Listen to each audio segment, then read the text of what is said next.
How you guys doing? This is Coach Steve Kalerko from Velocity Sports Performance in Norwood.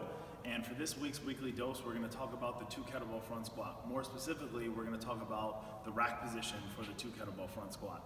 Now, why we like the front squat here at Velocity is because it really challenges anterior core strength, it challenges anterior core stability, and is a great way to build lower body strength without driving athletes and clients into an extension pattern that we see so often.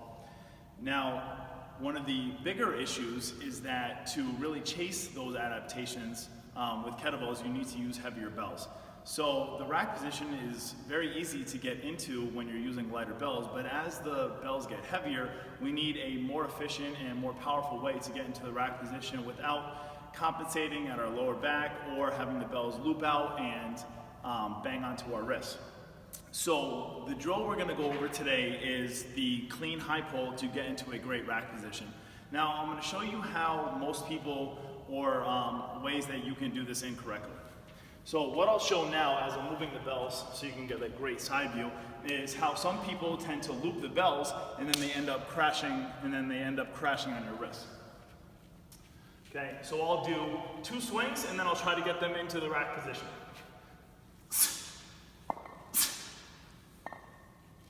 And you see how they loop onto my wrist and kind of crash, and then kind of crash onto my wrist that way. So this next drill is the clean high pull, and what you'll see here is I'll do a swing and I'm gonna cock my elbows back just like this, which sets me for a great transition into a perfect rack position like so.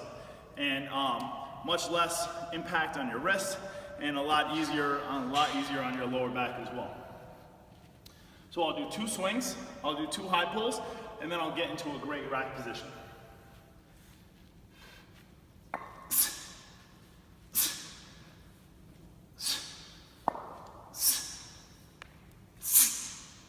Now this rack position here sets me up with my elbows tucked in and attached to my rib cage, my wrists nice and straight, and it sets me up for a great position that I can front squat with integrity.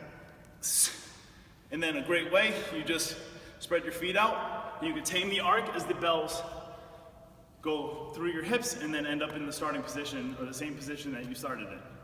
This is Coach Steve Kalerko from Velocity Sports Performance, and I hope this helps.